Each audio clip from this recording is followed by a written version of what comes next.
Assalamualaikum warahmatullahi wabarakatuh. Tuan-tuan, saudara-saudara, ibu-ibu dan bapak-bapak yang sudi mendengarkan keterangan agama yang saya berikan di dalam kaset ini. Moga-moga Tuhan melimpahkan, mengurniakan rahmat dan nikmat-Nya kepada kita semuanya. Saya akan membicarakan suatu ayat yang bertemu di dalam surat Al-Baqarah. Bunyinya, Allahu waliyul ladzina amanu yukhrijuhum minadh dhulumati ilan nur walladzina kafaru awliya'uhumut taghut yukhrijunahum minan nuri ila dhulumat. Artinya, Allah adalah menjadi pemimpin bagi orang-orang yang beriman, orang yang mempunyai kepercayaan yang teguh. Dan Allah, apabila orang itu telah betul-betul menganggap Allah menjadi pemimpinnya, Allah pun menjamin mengeluarkannya daripada gelap gulita kepada terang benderang. Gelap gulita kebodohan kepada kecerdasan. Gelap gulita kehidupan tak tentu arah kepada tujuan yang sejati. Sebaliknya, orang yang kafir yang tidak percaya kepada Allah, maka sebaliknya yang terjadi, daripada terang benderang dia akan dipimpin oleh taghut, oleh kekuasaan-kekuasaan yang bukan bersandar kepada Allah. Dan yang demikianlah yang akan mengeluarkannya daripada terang benderang kembali ke dalam gelap gulita. Oleh sebab itu, rohani manusia itu adalah melalui di antara gelap dan terang kehidupan itu, di antara terang dan gelap kehidupan. Kalau sekiranya jasmani kita, kalau sekiranya badan kita yang lahir ini diberi cahaya oleh matahari yang terbit di waktu pagi, yang terbenam di waktu sore, rohani kita pun diberi juga terang oleh suatu yang lebih terang dari matahari, yaitu petunjuk dan hidayat Tuhan. Di dalam Al-Quran, Tuhan memberikan bujukan, memberikan jiwa besar kepada orang-orang yang beriman itu. Tuhan bersabda, La tahinu wa la tahzanu wa antumul a'launa in kuntum mu'minin. Engkau ini adalah orang yang tinggi kalau engkau tetap memegang kepercayaan kepada Allah Subhanahu wa ta'ala.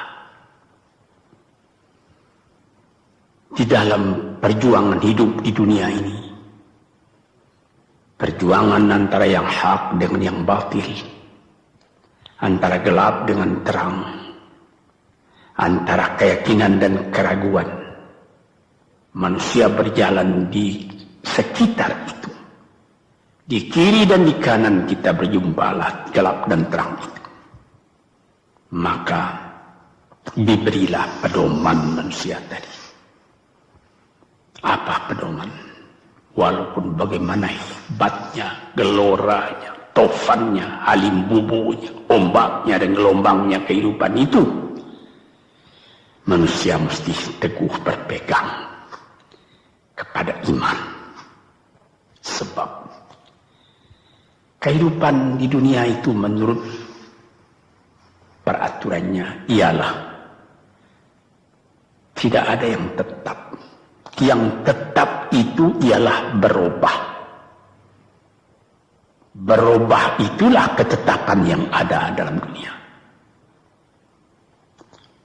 Panas sangat terik, benar, nanti akan hujan. Hujan sangat lebat, benar, nanti akan panas. Di suatu tempat terjadi hujan yang lebat berhari-hari timbul banjir. Ya, banjir itu tidak tiap hari, nanti dia kering lagi. Di laut pun demikian pula. Ada pasang naik, tergenang ke atas. Besok pagi air itu sudah kering lagi, surut pasang. Begitulah kehidupan di dunia itu. Itu harus kita yakini supaya kita jangan terombang-ambing dalam kehidupan itu. Kalau kita sudah mulai terombang-ambing, tahu-tahu walaupun bagaimana terangnya hari gelap timbul dalam jiwa kita sendiri. Walaupun panas terik, kita berhujan. Hujan oleh keringat kita sendiri. Jadi yang penting di sini menjaga hati itu. Sampai Rasulullah Nabi kita Muhammad SAW, inna fil jasadi mudghatan, di dalam tubuh manusia itu ada suatu bekuan darah. Idza salahat salahal jasadu kulluhu wa idza fasadat fasadal jasadu kulluhu. Kalau ini segumpal daging baik, seluruh badan jadi baik. Kalau dia rusak, seluruh badan jadi rusak. Apakah itu? Hati. Hati. Kendali terletak dalam hati kita. Hati artinya penuh. Bukan saja berarti pada daging, tapi pada hati dari hati, isi dari hati, atau juga akal kita. Sebab itu, maka kalau satu waktu saya pernah mengajarkan doa yang mengandung 8 sifat-sifat lemah menghilangkan kemerdekaan manusia, hari ini saya pun akan mengajarkan doa yang diajarkan juga oleh Nabi. Bagaimana menjaga hati tadi. Di situ dalam doa itu ada tersebut 4 perkara. Apa disebut? Allahumma inni a'udzubika min qalbin la yakhsha'u wa min ilmin la yanfa'u wa min nafsin la tashba'u wa min du'a illa yusma'u. Jadi 4 perkara. Yang pertama, Allahumma inni a'udzubika min qalbin la yakhsha. Aku sangat berlindung kepada Engkau ya Allah, janganlah sampai terjadi hati saya itu tidak khusyuk lagi. Ini bahaya ini. Mulai bahaya mengancam kepada manusia. Kalau hatinya tidak khusyuk lagi, hati khusyuk yaitu hati itu tentu jelas tujuannya kepada Allah. Allah menjadi pegangannya. Allah menjadi bentengnya. Allah menjadi ingatannya. Allah menjadi tujuannya. Dan kepada Allah dia kalau sembahyang menghadapkan diri, menghadapkan hati, maka permohonan kita yang pertama kepada Tuhan, ya Tuhanku, janganlah sampai hati saya ini tidak khusyuk lagi. Sebagai orang Islam, kita sembahyang 5 waktu. Di dalam Al-Quran dikatakan sembahyang itu ialah khusyuk, terpadu ingatan kepada Tuhan. Tapi kalau kita sudah, hati itu sudah mulai ditumbuhi penyakit, walaupun sembahyang, mulai sejak Allahu Akbar, pikiran sudah menjalar kepada yang lain. Piutang belum menerima, utang belum terbayar, makanan belum masak, macam-macam lah yang teringat. Padahal kita dalam sembahyang. Ini apa arti sembahyang tadi lagi? Ini sudah mulai berbahaya ini. Banyak orang yang tidak meninggalkan sembahyang, tapi tidak ada bekas dari sembahyang itu kepada kehidupannya. Di dalam sembahyang kita baca inna salati wa nusuki wa mahyaya wa mamati lillahi rabbil alamin. Sesungguhnya sembahyangku dan ibadatku dan hidupku dan matiku sama sekali terserah kepada Allah. Ini dirasakan dalam hati, bukan cuma disebut di dalam mulut. Sebagaimana dikatakan, bukan jadi lip service sebagai seput tangan penggosok-gosok mulut, bukan begitu. Yang dari hati. Kalau sudah dari hati yang khusyuk, ini berbekas kepada kehidupan. Aku tak takut menghadapi segala keadaan dalam hidup, sebab hatiku bertali dengan Tuhan. Dari Tuhan aku datang, kepada Tuhan aku akan kembali. Ini namanya hati yang khusyuk.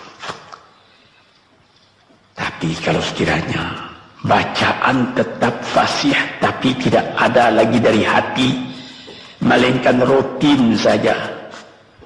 Mayang 5 waktu sehari semalam, tapi tidak merubah kepada perangai, tandanya sembahyang tadi tidak khusyuk. Ini yang pertama kita minta kepada Tuhan. Janganlah sampai kita mempunyai hati yang tidak khusyuk, hati yang tidak teringat kepada Allah. Kalau hati tidak ingat lagi kepada Allah, maka segala pekerjaan yang terlarang sudah ringan saja kita mengerjakan. Menipu, berdusta, membujuk orang lain mengerjakan perbuatan yang salah, mencela, memaki, itu karena tidak ingat kepada Allah, cuma ingat kepada diri sendiri saja. Ini yang pertama. Yang kedua dikatakan, wa min ilmin la yanfa', dan aku berlindung kepada Engkau ya Allah daripada ilmu yang tidak memberi manfaat. Padahal disebutkan oleh ahli-ahli, ilmu yang memberi manfaat itu membawa manusia kepada iman. Al-ilmu yad'u ilal iman, ilmu itu membawa manusia kepada iman. Sekarang sudah ilmu banyak, tapi tidak membawa kepada iman, melainkan membawa kepada celaka. Sudah maju kepandaian orang, ilmu, pengetahuan orang, teknologi orang, sains orang, knowledge orang, dan segala macamnya. Tapi tidak ada manfaatnya kepada manusia. Cuma bahaya karena ilmu tadi yang datang kepada manusia. Sebagaimana ilmu manusia di abad ke-20 yang sangat penting, yaitu tentang tenaga atom.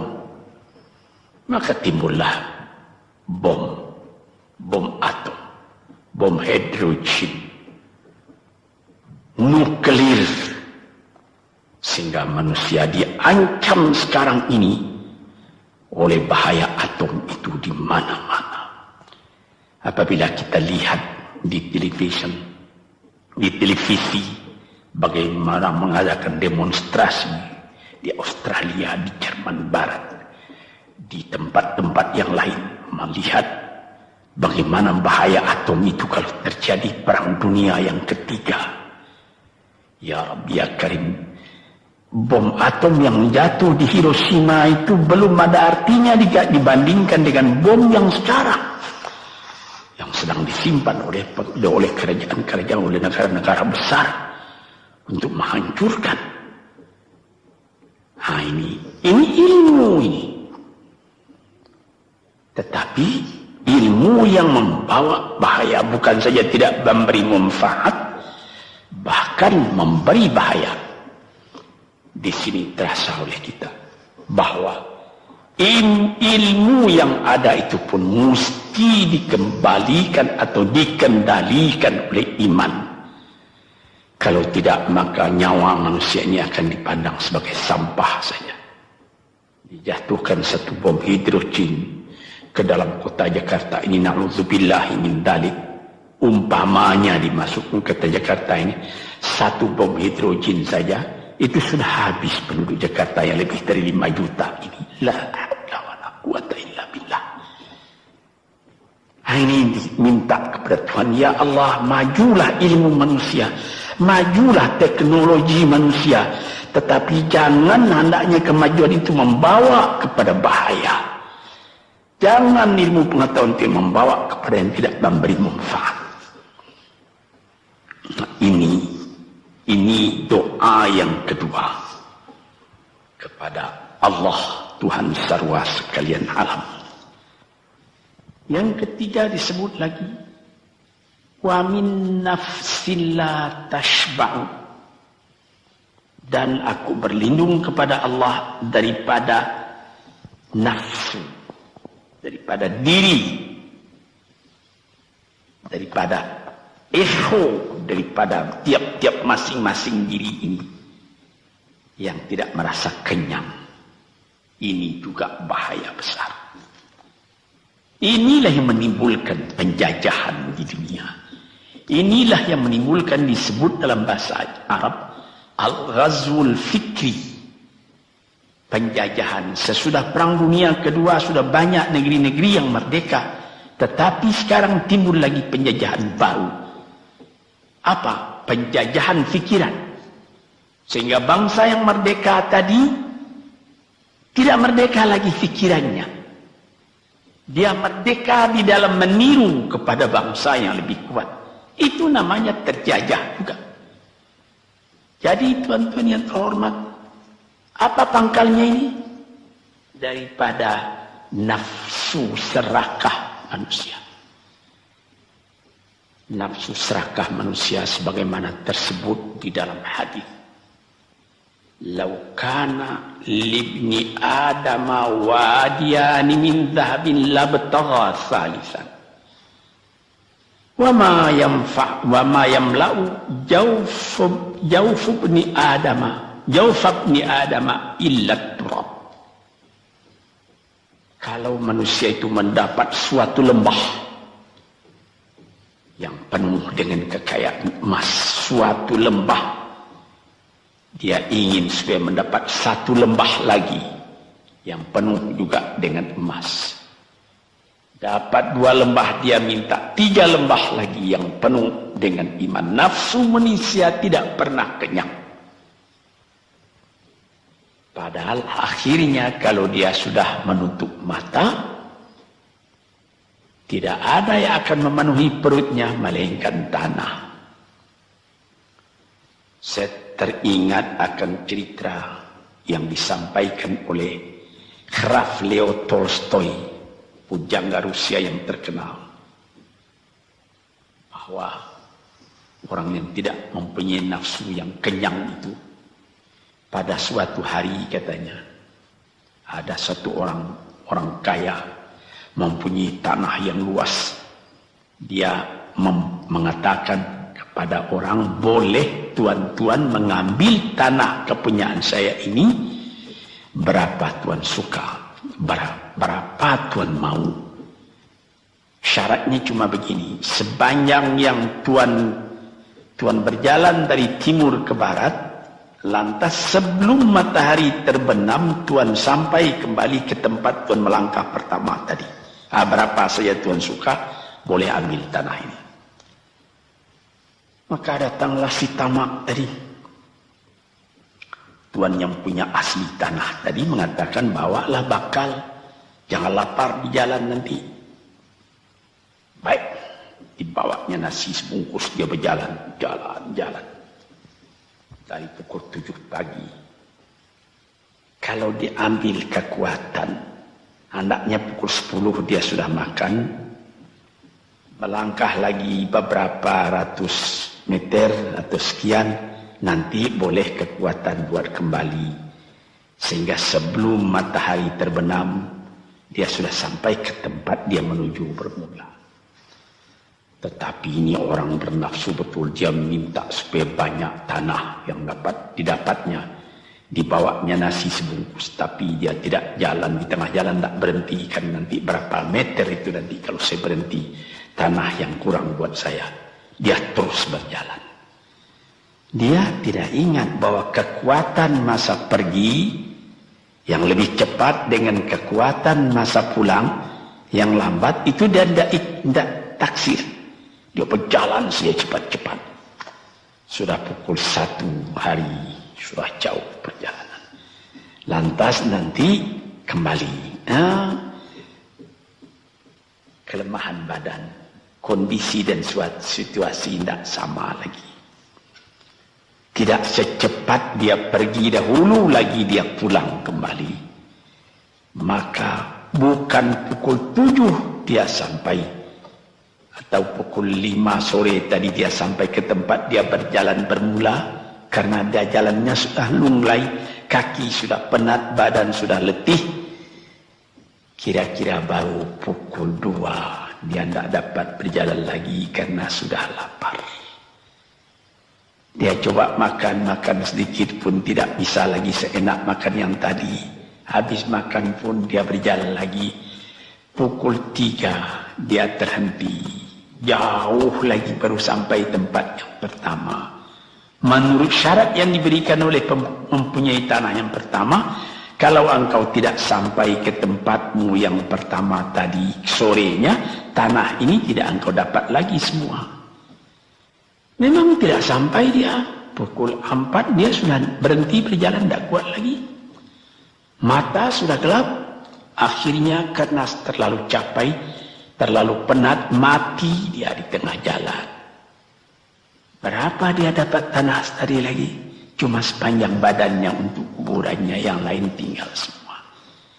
Ini satu misal yang dibawakan oleh Graf Leo Tolstoy yang sesuai dengan hadis Nabi tadi, nafsul la tashba, diri manusia yang tidak pernah merasa kenyang. Kita berkehendak tidak berbatas, tapi tenaga kita sendiri berbatas. Ini kerap kali tidak difikirkan oleh manusia. Dia punya angan-angan, dia punya macam teori yang dikeluarkan.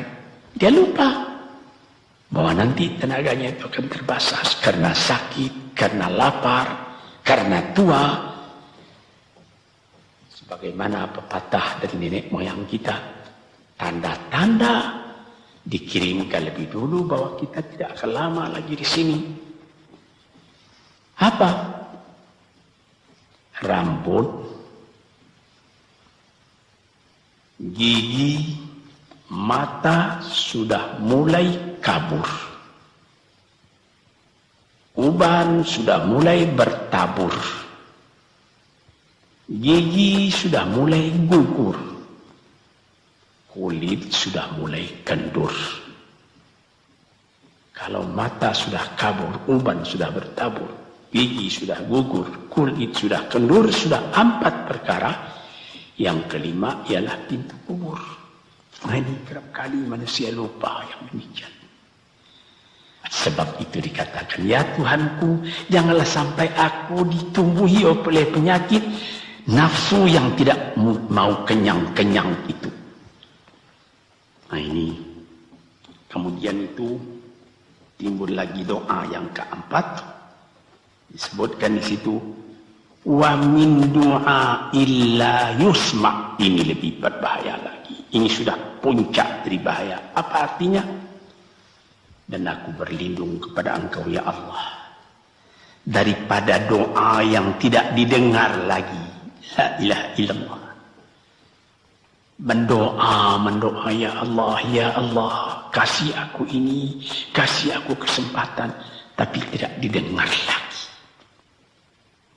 Tuan-tuan, para pendengar kaset yang tercinta, ada tersebut dalam hadis Nabi, wa malbasuhu haram, wa mashrabuhu haram, wa udhiya bil haram.